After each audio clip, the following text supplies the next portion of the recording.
Hey, what's up there, YouTubers? It's me again, Brian, aka Gamer55551, and I am back with a My 2 Cent video for this week, for the week of June 9th to the 15th, 2024, and apparently we had some showcases of this week, including the Xbox showcase. We also had the Black Ops 6 that came following it, though, and of course we have the Ubisoft Forward. I will also be covering those showcases and giving you my take and my thought on them. And I also want to also talk about basically a situation that involved a video game leaker by the name of Midori, M-I-D-O-R-A, and a bizarre controversy situation, depending on how you want to look at it, though, that really kind of sort of blew up and everything like that. If you're interested in where I got the source of these information, the links will be in the description down below, assuming you're watching this on YouTube. And of course, if there is any part of this video you want to skip or go to, timestamps will also be down in the description of this video, assuming you're watching this on YouTube. But before we get started, I like to do what I like to call the quick My 2 Cents. Stories that kind of caught my attention, but I'm not going to go into a huge amount of details. The first one has to do with basically, apparently it was announced that a remake or a remaster of Lollipop Chainsaw Repop, it will be launching this September. It is coming to all the platforms, Xbox Series X and X, I believe PS4 and Xbox One, PS5, PC, and the Nintendo Switch. It's definitely nice to see this one. See Suda51's one of his games get the attention it deserves. I mean, you are seeing that with the upcoming Shadow of the Dam type of game. However, I do remember hearing that neither James Gunn, who helped out in the first one, or Suda51, who also helped out in the first one, are not directly involved in this one. So it's sort of interesting to see how this one will be handled and everything like that. And who knows, if it does well enough, maybe those two could get together and figure, hey, let's do a sequel to it, though. I mean, hell, if No More Heroes can get No More Heroes 1, 2, and 3, and Travis Strikes Again can happen, I can't see how Lollipop Chainsaw can't happen, as a sequel to that can happen as well. Same with Shadows of the Dam, too, as that one. We also want to talk about a story that kind of broke on Friday after I was putting my video up, that apparently we learned that her Lego Horizon adventure is happening, which is basically basically taking the Horizon Zero Dawn series, or Horizon series in general, and putting it into sort of a Lego set, which is certainly not bad or anything like that. There's nothing wrong with that collaboration. But the one that kind of caught people's attention was the fact that not only was it coming to the PC, but the big one is the fact that it's coming to the Nintendo Switch, which I will admit, I was kind of surprised by this, to see Sony was allowing to do this and everything like that. That was kind of a big surprise and all. Now, does this suddenly mean that the Horizon series is coming to the Nintendo Switch or anything like that? Not counting Lego Horizon. That remains to be seen. I'm not completely holding my breath on that. Not that I say I wouldn't be against it, but I'm not exactly holding my breath expecting that Sony is going to put the Horizon Zero Dawn or Horizon Forbidden West onto the Nintendo Switch or the Switch successor or anything like that. But still, this is kind of interesting. I mean, we saw Microsoft been putting some of their games on other systems in the past, and now we're starting to wonder if we're going to see this trend with now even Sony. We already know that they're doing it, putting their games on PC, and while they haven't done this yet, it's only a matter of time before it is done in a day-to-day kind of approach and all. We also learned that basically Final Fantasy Tactica Remastered, at least according to Jason Schreier, is real and it's happening and everything like that. This comes in when there were questions asked that since Square Enix was restructuring certain type of things, though, there was wondering if whether or not this was going to happen or anything like that, because there were reports that several games have been canceled. But given Jason Schreier's history and some of his reporting, it does seem to indicate that basically Final Fantasy Tactica Remaster is certainly happening and everything like that, at least according to him. We also learned that Suda51 has come out and said that his team is definitely going to bring games to the Switch 2 or the Switch successor and all, which is certainly fine though. I mean, Suda51 has supported the Nintendo systems before in the past with the Wii. I think one of his games made it onto the DS. I think it was called Contact or something. But still, it is nice to see that he is supporting Nintendo's platform. I do enjoy a lot of his games and everything like that, and I'm very curious to see what he would bring to the Switch successor or the Switch 2. Maybe a new IP, or maybe a port of games like Killer 7, I would be down with that, to maybe a sequel, like I mentioned, sequel to Lollipop Chainsaw or Shadows of the Dam. So time will ultimately tell if that will happen or not. We also learned that supposedly there was sort of an Epic Game Store leak, and something that has popped up seemed to indicate that a new Turok game could be happening courtesy of Saber Interactive. Now, granted, Saber Interactive has not said anything at this time, so it remains to be seen if this is true or not. But if this leak is true, then it is possible this game could see the light of day and everything like that. I mean, but time will ultimately tell if that happens or not. And last but not least, and I know some might view this as political or not, but apparently one of the developers is explaining basically why they are not responding to a controversial comment made by Tesla CEO and owner of X, formerly known as Twitter, Elon Musk, basically saying that DI or diversity kills arts and everything like that. This mostly has to do with this response to basically one of the characters in Assassin's Creed Shadow, which basically was sort of a black character and everything like that. And this has led to some people calling, playing the woke card and everything like that, despite the fact that supposedly this is an actual historical person and everything. Honestly, anything involving Elon Musk, I hardly pay attention to. I don't trust anything that guy says, considering the fact that he's busy pushing far-right views and also basically trolling and everything like that and pushing out conspiracy theories to a certain extent. So I don't trust a single word Elon Musk says or anything like that. Whether you're looking forward to Assassin's Creed Shadows or not, that's your call. If you're looking forward to it, that's great. If you are burned out by Assassin's Creed, you know what? That's your call at the end of the day. That's fine. But anything involving Elon Musk, I don't trust anything that individual says at all in any way. I don't care how rich he is or anything. And last but not least, at least in the movie and TV show part of the Quick My 2 Cents, it has been reported that supposedly the Paramount and Skydance deal has come to an end, and unfortunately both sides have walked away from the merger, which I was kind of surprised by this because I thought this deal was probably going to go through, but obviously, unfortunately, it did not, and it remains to be seen what the future may hold in terms of for Paramount Pictures and Paramount in general. Obviously, we saw Sony was trying to buy it, but their idea was to break it up, break parts of Paramount off, though. However, Paramount wants to keep everything together, so we'll see what Paramount does next, but as of right now, it seems that Skydance and Paramount merger is not going to happen. Whether they decide to come back together at some point down the road and try again remains to be seen. I've heard stories that went through with Disney and 20th Century Fox, so time will ultimately tell, but as of right now, the deal between Paramount and Skydance is pretty much dead and all.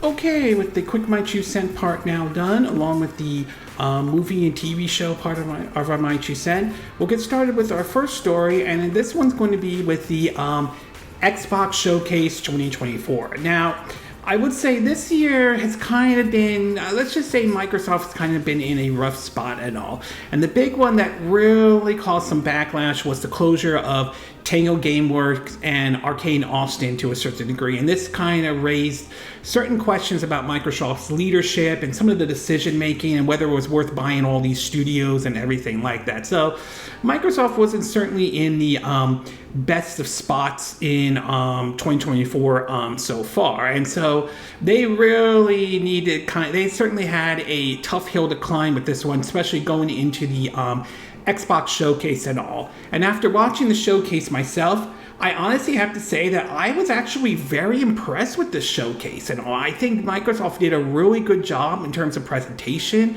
and on some of the games they showed off, though. I mean, there were some areas I don't completely agree with in terms of seeing this showcase, but I have to say I came away still very pleased in terms of what I saw, what Microsoft was showing during their showcase and all.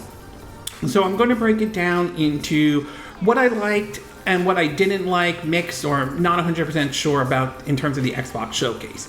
In terms of what I like, I do like the fact that they started off with Doom: The Dark Ages, and after seeing some footage of that one looks slick. I love what I'm seeing so far with that one. I won't call myself the biggest fan of Doom, but I do enjoy the Doom games. I enjoyed Doom 2016, I enjoyed Doom Eternal, and I enjoyed both those games even on the Nintendo Switch as well. So to see this new entry of Doom looks really neat. I'm curious to see what they do with the medieval setting and everything like that. And while it may not be, a sequel to Doom Eternal, still it's a prequel to be exact, but still definitely on my radar though. Supposedly will come out basically I think next year, unless there's a major change or anything like that. But Doom Dark Ages looks good, and that's definitely on my radar at all. The next one they showed off, I think, also was Starfield Shattered Space, the DLC coming up for the upcoming Starfield. I know I might be in a minority, and I know there are those who like to hate on Starfield or just don't like it in general, and that's fine. But I enjoyed it, though. I thought Starfield was Bethesda's best game they put out to date. I'm talking about Bethesda-made game and everything, and I'm definitely looking forward to Shattered Space. I am very curious to see what direction they decide to go with this one and everything. We also know there was an update recently, and that added the character's creation mods, although how mods are being handled in Starfield, that certainly is debatable, but still, I'm looking forward to the Shattered Space expansion for Starfield and all. The next thing they showed off was definitely several games. I look at these more like on the AA side of it though, or like the AA side, but still, I'm definitely looking forward to trying some of these games out. One is Expedition 33. That one looks like a mixture of, like an RPG, but with, pushing the buttons at the right time. It kind of reminds me a little bit of some of the mechanics you would see in whether it's the classic Xbox 360 Lost Odyssey, to even, and I know some might agree with it, the Mario RPGs, in general, where you hit the button the time to either do more damage or block or anything like that. I definitely like what I'm seeing with that one. I'm definitely going to keep an eye on that one, including especially on Game Pass, since a lot of these games are coming to Game Pass and everything.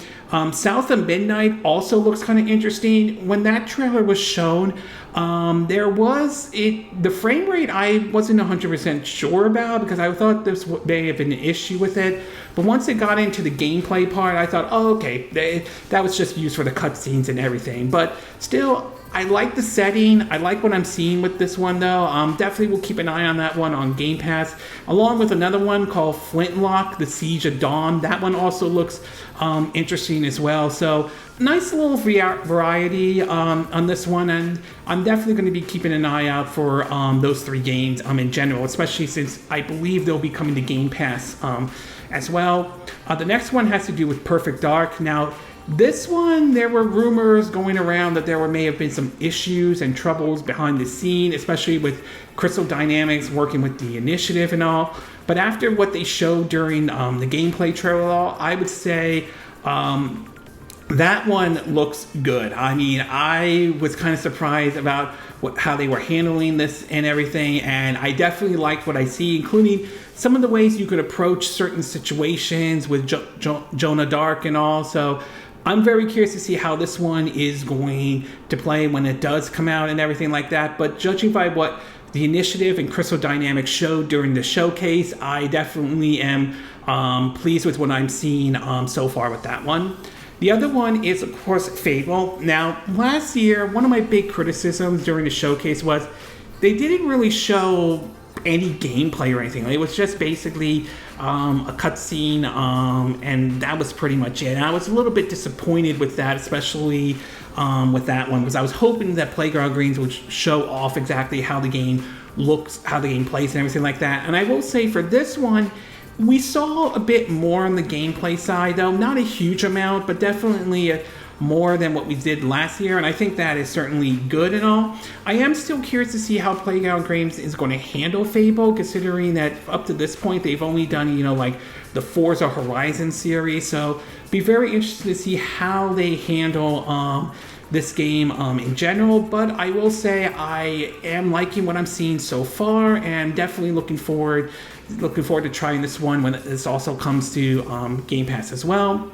The next one, of course, is one called Wuchang Fallen Feathers. It definitely has a bit of a Souls-like Neo/Onimusha vibe to it. I certainly can't disagree with that one. I'm definitely looking forward to trying that one out as well. They showed a little bit more of Stalker 2. In case you're wondering, that's my cat Rocky. He's meowing and everything. Basically, looking forward to trying that game out as well. And last but not least, though, we saw a new game from the Sniper Elite team called Atomfall and all. I'm very curious to see what they do with this game, to be exact. I do think some of their games are fun, whether it's the Zombie Army trilogy, which I definitely like that one, or Zombie Army in general, or Strange Brigade. That one was good as well. So I'm very curious to see how this one is going to play out and all. As far as what I didn't like or mix or not 100% sure about in terms of the Xbox showcase, I will say is this.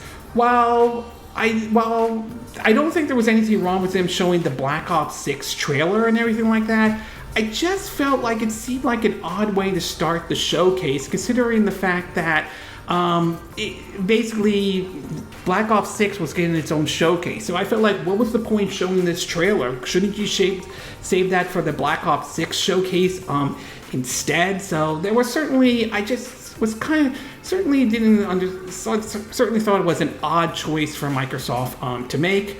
In terms of the next one is the Perfect Dark, which again, I have nothing against it. I like what I'm seeing so far with Perfect Dark. Unfortunately, one of my disappointments is that we don't have a release date for that game, to be exact. So I am a little disappointed with that. I would have liked to see something, even something like, say, 2025 or something like that. That would have been nice to see it. So it remains to be seen how far off Perfect Dark is. So I'm a little disappointed with that. I could also say the same thing with the other one I'm going to mention, is that we don't have a release date for Starfield Shattered Space or Indiana Jones and the Great Circle or Evolve.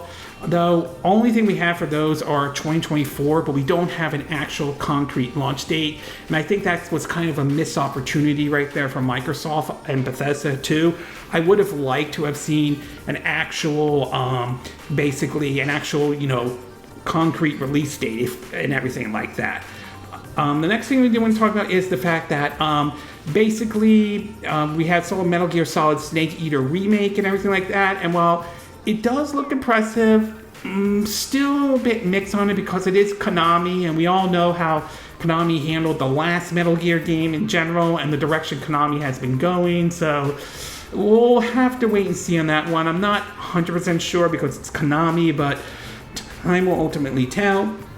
The other one has to do with the way Gears of War E-Day was announced. Now, I'm not hating on Gears of War or anything like that, though. I understand it has its fan base and everything like that. And it's nice that we're seeing a new entry, even though this is a prequel. It's certainly nice, but unfortunately, the only thing that we got was basically a CGI trailer and all. And while I think it was great for them to close out the showcase with this, it would have been nice if they had actually showed some gameplay or anything like that. So, unfortunately, with this one, though, it's a little bit unfortunate that we only had a CGI trailer. I'm not saying the game's going to be bad or anything like that. It's too early to tell, but just a little disappointed on that part. And last but not least has to do with the new hardware. And while some new hardware was announced, including the all-digital Xbox Series X, unfortunately, those who were hoping for them to announce an Xbox portable system, unfortunately, we did not get that announcement or anything like that. Now, I don't know whether or not it does or doesn't exist, and if it does, maybe Microsoft is waiting for another time to announce it. But it is a little bit unfortunate because it would have been nice if they had announced it during the Xbox showcase at all. Overall, I would say this was probably Microsoft's best showcase, and I think this was definitely a very good showcase indeed. They had different varieties of games out there, and definitely a lot that really stood out for me the most and everything like that. I will admit there's some decisions I don't agree with, like the Black Ops 6 trailer for the opening for the showcase, since that should have been saved for the Black Ops 6 showcase. And some release dates are certainly missing for some of their games and everything like that. But I will say I did come away pleased with this presentation. This was a very good presentation, and this is what something Microsoft and Xbox really needed following the whole Tango Gameworks, Arcane Austin fiasco that basically happened back, I think it was in May and everything like that. So overall, my takeaway is I definitely like this showcase. I think this was good. I hate to say this, even as someone who owns a PS5, but I will say this one blew the Sony showcase out of the waters. Now we have to wait to see how Nintendo handles their, Nintendo Direct and everything like that. Okay, we're going to take a quick break, and when we get back, we'll get to part 2, and I'll give my thoughts on the Xbox showcase. Not the Xbox, the Black Ops 6 showcase and all. So we'll take a quick break, and we will be right back.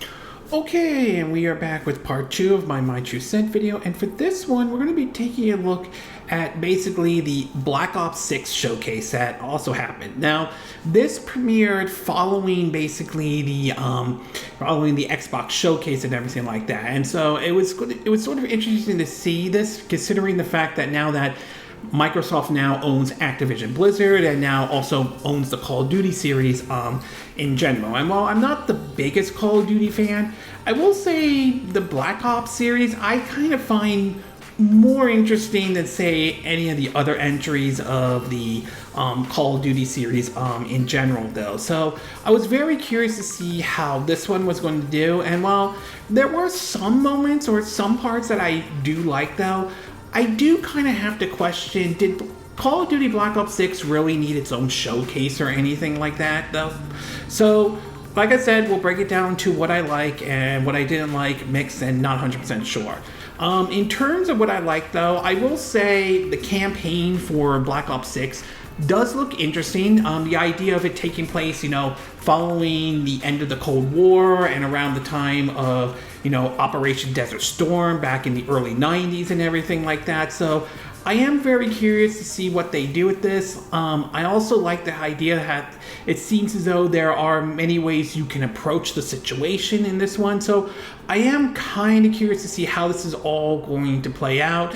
No word if the rumors of it taking a Far Cry approach is actually real or not, so I'm not sure. I didn't really see that, at least as far as I can tell, that this was shown during the showcase and everything like that. But I will say that basically the campaign does look interesting, and the other one is probably zombie mode. That one also looks kind of interesting as well, and I might try that one out. I never tried zombie mode before, though, but that one might might interest me to a certain extent. And the fact that the game is coming to Game Pass is certainly not a bad thing indeed.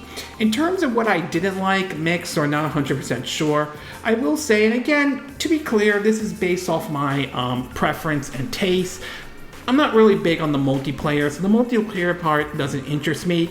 I get it, multiplayer is sort of the big selling point for basically Call of Duty and everything like that, and a lot of people enjoy, the multiplayer. It's just, to me, I'm not 100% sure yet on that one. The other thing we don't know about, or at least as far as I'm aware of, and I could be wrong on this, is the fact that we know that it's coming to Game Pass, but we don't know if we have to download the full game or anything like that. It would have been nice if they would have been nice to know about that, since we know Call of Duty Black Ops 6 is coming to Game Pass. I mean, could we download certain parts of the game? Could we just download the campaign? Could we download also, maybe if we want to download the game campaign and have zombie mode in it, though, or, download and maybe just want only the multiplayer or something like that. So for someone like me who uses Game Pass, though, we don't know if we need to download the full game or not. And that while there were rumors about it being 300 gigabytes, supposedly Activision, Blizzard, and Treyarch responded to this saying that it's not 300 gigabytes after all, which if what they're saying is correct, that's good, because we've seen the install base for past Call of Duty's games, and they are absolutely insane at times, though, to be exact. But still, it would have been nice to basically nice to know whether we have to download the full game or not. And last but not least, and unfortunately, it's kind of almost sort of I'm a little disappointed to hear this, is that apparently there is an always online requirement for Call of Duty Black Ops 6, even for the campaign, which if that is true, that to me is a big disappointment, though. I mean, really, even for the campaign, which that's rocky, even for something like that, really Activision, do we really need an always online connection for even the single player part, though? I just think that is really annoying and everything like that, and I'm not really a huge fan of that idea and all. Okay, I mean, maybe if you're doing like a multiplayer or free-to-play type of a game, but for something like that's a single player or just a campaign, I just feel like it's unnecessary, at least in my view. Overall, I would say, I mean, there were some nice things that they showed during the Black Ops 6 showcase, but personally, I do question whether or not Call of Duty needed its own showcase, considering the history of the game and how well it sells and everything like that. I just felt like, was it really necessary? I mean, wouldn't that gone to a better game, like say Evolve, or for example, like that, like maybe another, something else? I just feel like this showcase, at least for me, I kind of felt like it was a little bit unnecessary, considering that given Call of Duty's history and how well the game sells, I just feel like, did it really need this showcase at all? Now, I'm sure there are some who might like it, and that's perfectly fine and everything like that. It's just, I personally question whether or not Call of Duty Black Ops 6 needed its own showcase and all. So, in the end, it was alright. I mean, compared to the Xbox showcase, I mean, outside of a couple things are there, this one didn't really interest me as much. It wasn't bad, it just did not click with me as much. And as I said, I do question whether this one needed a showcase or not. Okay, we're going to take a quick break, and when we get back, we'll get to part 3. And this one has to do with Ubisoft hosting their Ubisoft Forward event, though. So we'll take a quick break, and we will be right back.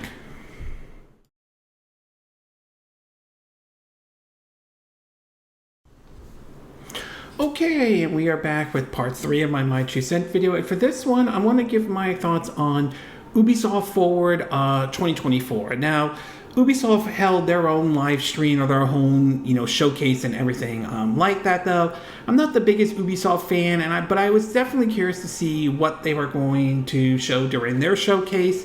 And after watching their event, I have to say, I mean, when compared to the Xbox showcase, this one, I would say, wasn't exactly also not great, though. I mean, yeah, the Black Ops 6, I do question whether that one should exist or not, but this one just, yeah, there were some decisions Ubisoft made that I kind of was scratching my head a little bit, though, and I just think it's okay, but I think this one is somewhat forgettable, though, to a certain extent. Now, in terms of what I liked about the Ubisoft Forward showcase, I will say what they showed with the Star Wars Outlaw, I mean, that one looks definitely very interesting. It was nice that they showed some actual gameplay and everything like that. I am very curious to see how this one is going to play and everything. So this one looks all right. I mean, this one definitely what they showed looked promising in terms of ranging from the space combat to basically, being on the planets and across the Star Wars universe and everything. The next one I want to talk about is that Prince of Persia certainly is getting a lot of, let's just say, some love and everything like this. And there were actually some interesting announcements made for basically this showcase involving Prince of Persia. We saw an update for Prince of Persia: The Lost Crown, which would be with the Mask of Darkness. The creators of Dead Cell brought some updates to the Rogue Prince of Persia game and everything like that, and supposedly a release date for the Sands of Time remake. So I will say, basically, Prince of Persia definitely got some love during the Ubisoft Forward, and that certainly is a nice thing for that series. And last but not least, we did see some in-depth look at Assassin's Creed Shadow, and I will say this one certainly has somewhat perked my interest to a certain degree. I like the idea of playing two different characters, one being more of a melee base and everything like that, while the other one being a stealth, and this whole setting taking place in Japan, during I think the Shogun era and so forth. I like what I'm seeing. It looks interesting. It's definitely one I will be keeping an eye on my radar in terms of both that and Star Wars Outlaw. In terms of what I didn't like or mixed or not 100% sure in regards to the Ubisoft Forward, I will have to say that while it was nice to see that Sands of Time remake is still alive and everything like that, unfortunately, it looks like they had to reboot the entire game, and they're now aiming for a 2026 release date, which is, well, nice that it's getting a release date. It is a little bit disappointed to see it now. We have to wait maybe 2 more years for this game, and it's going to be interesting to see if this will make its way into any system, whether it's the PS5 or the Xbox Series X and X, or whatever Sony or Microsoft's next system, or even the Switch 2, which I believe by 2026, Nintendo would have already moved on to their next system and everything. The next thing is the presentation-wise, they had basically like the live audience and all, and honestly, I just felt like it was unnecessary. I really don't see why they needed that live audience approach or anything like that. I know they're trying to relive the E3 spirit, unfortunately with E3 now dead and everything, but I mean, when compared to the Xbox Showcase or Nintendo Direct, I just feel like, was it really necessary for this to have like a live audience and everything like that? Was it really necessary, Ubisoft? And last but not least, though, there were some games that I think were unfortunately not shown during this showcase. That would have been nice to see. Some of that is the Splinter Cell remake that I think that they announced, but a lot of people wanted to see, but it has not seen yet. Rayman, unfortunately, who knows when we'll ever see Rayman ever again and all. And then, of course, there's Beyond Good and Evil 2, which, I mean, that game has been in development hell, and God knows when that game will ever see the light of day. I mean, we saw the same thing happen with Skull and Bones, and while that's seen the light of day, the game's not being loved by everybody out there. So who knows with Beyond Good and Evil 2. Overall, I would say, in my view, I think this Ubisoft Forward, it was kind of forgettable to a certain extent. While there were certain games that were announced that I thought were neat and everything, like Star Wars Outlaw, seeing Prince of Persia actually get some attention, and Assassin's Creed Shadow, I think looks kind of interesting. The whole presentation itself, it just didn't really click with me as much for this one, to be exact. So honestly, I think this one, Ubisoft Forward 2024, I think it's kind of forgettable, at least in my book and everything.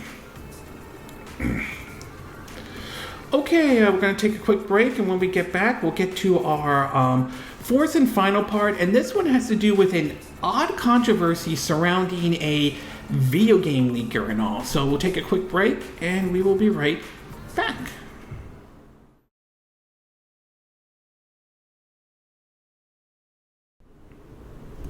Okay, and we are back with our fourth and final part of our My Two Cent video.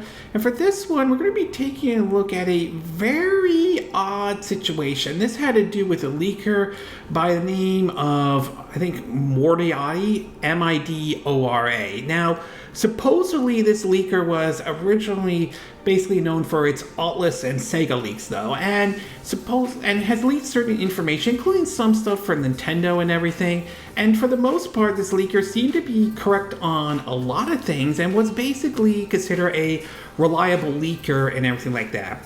Well, recently there's been some information that has come out that indicates that this person may not be what they're seeing, including some allegations leveled against this individual and something like that.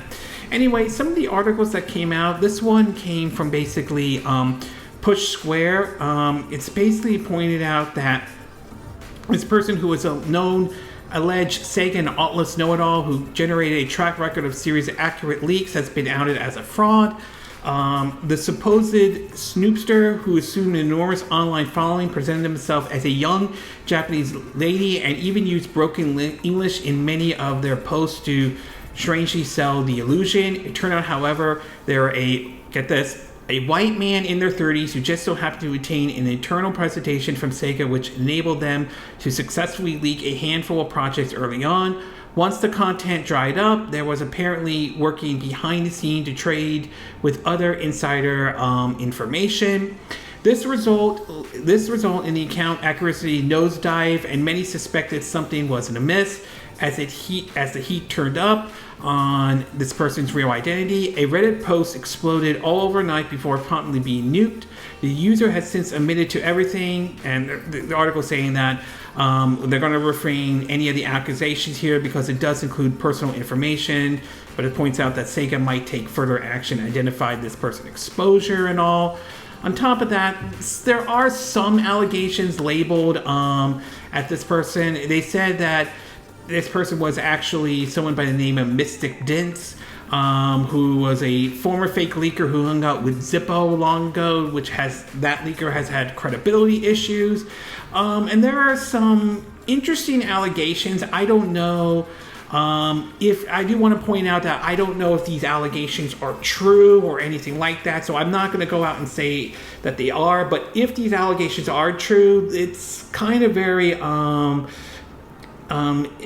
setting though. According to someone claimed that supposedly on a Discord called Sabbath Squad, was basically pointing out that this person, or the person who leaked this, liked underage people. Now, again, to be clear, I don't know 100% if that is accurate or not, so I don't know 100%. But if there is hard evidence to back this up, though, then that's very troublesome indeed if this what it is. But it's a very weird situation indeed though. I mean, it's one thing if you were using a persona character just as your photo for your like X/Twitter profile and everything like that, but to lie about that you are a quote a Japanese woman with broken English, yeah, I kind of can see why some people are not happy with this individual or anything like that. But anyway, this person did write out saying, they did write out some replies on this and wrote saying, quote, "The rumors about my identity that have started to spread and will continue to spread recently are correct information. It's only ironic that I am corroborating information that will almost assure the end of the long journey that has been with this account, though. There has been some response, and some of it has been sort of mixed, depending on depending on how you want to look at it, though. Some have responded by saying, I don't think why gender thing or the real identity matters so damn much. You are who this person are, and you bring to us so much correct leaks, and you made life a little more exciting. I was always thank you for giving my daily life a little bit of excitement with your leaks." Others, on the other hand, have a different view, and one person recently wrote, quote, "I find it utterly betrayed. I dreamed of us more, this person eating together, laughing, you as my perfect Japanese girlfriend, but it was all a lie. You deceived. You deceived everyone, and I deceived myself. Thank you for shattering my illusion. I still love the idea of you, though." So there's some mixed response to this, but I kind of look at this sort of thing going both ways, though. I think part of me was not bothered. Whoever the person decided to use this persona picture for their Twitter account didn't bother me as much, but I can understand why some people are not happy to a certain degree, especially when you lied about who you are, that you were not who you turned out to be, though. I can see why some people can get pretty pissed off at you and everything like that, although I do think some people kind of who are upset, I will admit some people kind of take it to the extreme. But as far as the allegations being leveled at this individual and everything like that, again, I don't know 100% if that is accurate or not. There will have to be some evidence to point that up. But if there are evidence to back that claim, yeah, that is very troublesome indeed. So overall, a very odd drama involving basically a former leaker and everything like that. But like anything with leaks and everything, you should always take it with a grain of salt, because while there's always that possibility these leaks could be true, there's always that chance that these leaks could be absolutely false or just someone trying to get attention. So just be careful when someone claims they have information or leaking information and everything like that, though. Don't rule it out, but definitely take it with a grain of salt and check to make sure if this sounds too good to be true or not and everything like that. Also, be very, very careful what you post online and everything like that, because sometimes, that's my cat, sometimes it truly can come back and bite you in the ass and everything. Lucky. Okay, this concludes this My 2 Cent video for this week. And again, these are my opinion. What are yours? What are your thoughts about the Xbox showcase, though? Did you think this was a really good showcase from Microsoft? Do you think this was the best one that they have done so far, though? And although, were there things about the showcase you liked or you didn't like? What did your thoughts about the Black Ops 6 showcase, though? Did you enjoy the Black Ops 6 showcase? Did you think that Black Ops 6 needed its own showcase? Do you think it was necessary? Or do you think maybe like another game like Evolve should have gotten the showcase instead? What are your thoughts about Ubisoft Forward?